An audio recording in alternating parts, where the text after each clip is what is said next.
बारिश का मौसम नजदीक था।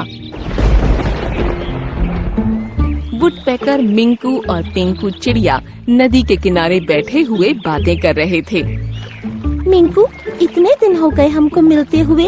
अब मैं चाहती हूँ कि तुम मेरे पापा से मेरा हाथ मांग लो। कहीं वो मेरी शादी अपनी पसंद के किसी पंछी से न कर दें। सच कहूँ तो मैं भी यही सोच रहा था। अब तुमने कहा है तो मैं तुम्हारे पापा से आज ही हमारी शादी की बात करूँगा।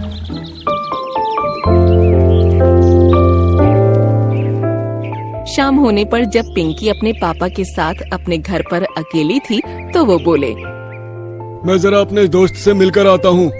तुम घर का अच्छे से ध्यान रखना। पापा, वो मुझे आपसे कुछ कहना था। हाँ बोलो, इतना हिचकिचा क्यों रही हो? वो कोई आपसे मिलने आने वाला है, आप कहीं मत जाइए। उसके कहने पर उसके पापा वहीं रुक गए और कुछ देर बाद मिंकू वहाँ आया। नमस्ते पापा जी। नमस्ते। पापा जी, मैं और पिंकी एक दूसरे से शादी करना चाहते हैं। मैं आपसे उसका हाथ मांगने आया हूँ।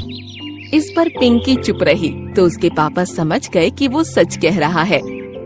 ठीक है, तो बताओ कि तुम क्या काम करते हो और कितना कमाते हो? इस पर मिंकू सोचने लगा। उसको पता नहीं था कि उससे इस तरह के सवाल किए जा सकते हैं।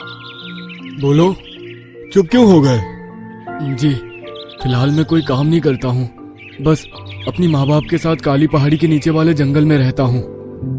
तो तुम शादी करके मेरी बेटी को कैसे रखोगे? जरा मुझे बताओ। अब मिंकू को अपनी कमी का अंदाजा हुआ और उसके मुंह से कोई जवाब न निकल पाया। एक वुडपेकर को केवल लकड़ी में छेद करना आता है, उसके अलावा कोई काम नहीं।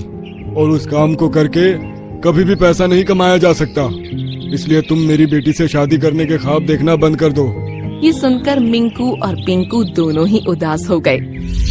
वो वहाँ से चल दिया और नदी के किनारे बने एक पेड़ पर बैठकर रोने लगा। पापा ने सच कहा, मैं किसी काम का नहीं हूँ।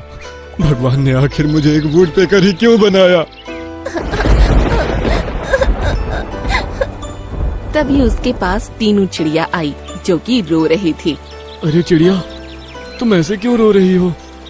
बारिश का मौसम तो हम जैसे पंछियों को रुलाने ही आता है। मैं उसी की वजह से रो रही हूँ। बताओ, तुमको क्या परेशानी है? मुझ जैसी चिड़ियों के घोंसले गर्मी और सर्दी का मौसम तो बर्दाश्त कर सकते हैं, लेकिन बारिश के मौसम में टूट ही जाते हैं। और अपने घर को टूटता हुआ देख भला कौन नहीं रोता। हाँ, ये बात तो है। घोंसला इतनी मुश्किल से बनता है और उसको टूटने में एक पल भी नहीं लगता। काश ऐसा होता कि हम जैसे छोटे पंछियों के लिए कोई ऐसा घर बाजार में मिलता जिसमें हम सर्दी, गर्मी और बरसात तीनों मौसमों में आराम से रह पाते। तभी नारियल के पेड़ से एक नारियल जमीन पर गिरा और दोनों की नजर उस पर पड़ी। इतना बड़ा नारियल इतनी ऊंचाई से गिरने के बाद भी नहीं टूटा। काश मेरा घोंसला भी इतना ही मजबूत होता। ये सुनकर मिंकू के दिमाग में न जाने क्या आया। वो उतरकर उस नारियल के पास पहुंचा और फिर उस नारियल के बीचों बीच चोंच मारने लगा। इससे नारियल में छेद हो गया और उससे पानी निकल गया। शायद इस नारियल से वो काम किया जा सकता है जिसके बारे में टीनू चिड़िया कह रही थी। फिर क्या था, मिंकू वुडपेकर अपना पसंदीदा काम करने में लग गया और लगातार नारियल के अंदर चोंच मारने लगा। मारते मारते नारियल के अंदर एक छेद हो गया। टीनू चिड़िया, जरा इधर आओ। जी मिंकू भैया, मैं आ गई।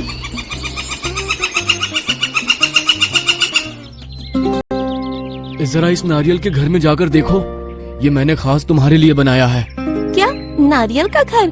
ठीक है, देखती हूँ। ये कहकर टीनू चिड़िया अब उस नारियल के घर के अंदर चली गई।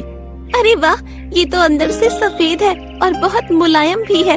इसमें तो बैठने में और सोने में बहुत आराम मिलेगा। ये आवाज बाहर मिंकू को भी आ गई और वो खुश हो गया। अरे वाह, मैंने चिड़ियों की मुसीबत का हल निकाल दिया। अब मैं ऐसे ही और बहुत से घर बनाऊंगा और उनको बेचकर अच्छा व्यापार करूंगा। तुम्हारा बहुत बहुत शुक्रिया मिंकू भैया। लेकिन अगर ये पेड़ पर टांग दिया जाए तो ही कोई पंछी इसमें रह पाएगा, क्योंकि जमीन पर रहने में हमारी जान को खतरा होता है। इसका मतलब है मुझे कुछ ऐसा करना होगा कि ये घर पेड़ की डाली पर टांग दिया जाए। तभी वहाँ से एक बाज गुजर रहा था। मुझे कोई काम मिल जाए तो अपनी बीवी के सामने जाने की हिम्मत जुटा सकूं। उसने तो साफ कहा है कि अगर कोई नौकरी ना मिले तो घर मत आना। ये सुनकर मिंकू ने उसको आवाज लगाई और अपने पास बुला लिया। कालूबाज, मेरे पास तुम्हारे लिए एक काम है। मैं इन नारियलों से पंछियों के रहने के लिए घर बना रहा हूँ। तुम्हारा काम होगा जब घर बनकर तैयार हो जाए तो उसको रस्सी के सहारे उठाकर जहाँ पंछी कहे उस पेड़ की डाल पर टांगना होगा। हाँ, मैं जरूर करूँगा। बोलो, कहाँ चलना है इस नारियल के घर को लेकर? आओ मेरे पीछे पीछे, मैं बताती हूँ। ये कहकर टीनू हवा में उड़ गई। कालूबाज ने अपने पंजों में नारियल पर लगी रस्सी को पकड़ा और टीनू चिड़िया के पेड़ पर गया। फिर उसने टीनू की डाल पर उस घर को टांग दिया। इस काम को करने में तो बहुत अच्छा महसूस हो रहा है। अब कालूबाज ने मिंकू के यहाँ काम करना शुरू कर दिया। मिंकू अब नारियल के अंदर छेद करके उसको घर जैसा बनाता और फिर जो भी ग्राहक उसे खरीदने आता था, कालूबाज उस नारियल को लेकर उसके साथ जाता और उसको उनके बताए हुए पेड़ पर टांगकर आ जाया करता। धीरे धीरे अब पूरे जंगल में मिंकू के नारियल के घर दिखाई देने लगे। बारिश का मौसम आने के बाद भी सभी पंछी अपने घरों में आराम से रहने लगे।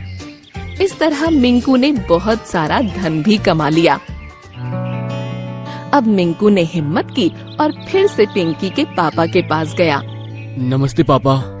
नमस्ते, बोलो कैसे आना हुआ? तभी पास ही रहने वाली लाली चिड़िया वहाँ आई और बोली, अरे मिंकू बेटा, तुम यहाँ कैसे हो तुम? लाली, क्या तुम इसको जानती हो? इसे तो हर छोटा बड़ा पंछी जानता है। जंगल में तुमने वो नारियल के घर देखे हैं जो आजकल हर पेड़ पर नजर आ रहे हैं? हाँ, देखे हैं। वो सभी घर इसी के बनाए हुए हैं। नाजुक घोंसले जरा सी आंधी में टूट जाया करते थे।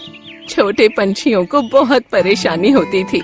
उसी परेशानी को समझते हुए इस बच्चे ने नारियल के मजबूत घर बनाए हैं जिनमें सभी पंछी आराम से रह रहे हैं। और जिन पंछियों के पास पैसे नहीं थे उनको तो इसने फ्री में घर बना कर दिए हैं। भगवान इसको जिंदगी भर खुश रखे। ये सुनकर पिंकी के पापा मिंकू को हैरानी से देखने लगे और उनके चेहरे पर खुशी भी झलक आई थी। तुमने एक बहुत ही अच्छा और नेकी का काम किया है। मैंने तुमको बेकार समझा, लेकिन तुम तो बहुत होनहार निकले। मैं तुमसे बहुत खुश हूँ। हाँ पापा, मैंने पिंकी और मेरे रहने के लिए 4 नारियलों का एक घर बनाया है जिसमें रहने में ना हमें परेशानी होगी ना ही हमारे होने वाले बच्चों को। मैं कल ही तुम्हारी शादी पिंकी से करवा दूंगा। ये सुनकर पिंकी और मिंकू दोनों बहुत खुश हुए। अगले दिन उनकी शादी कर दी गई और फिर पिंकी मिंकू एक साथ खुशी खुशी रहने लगे।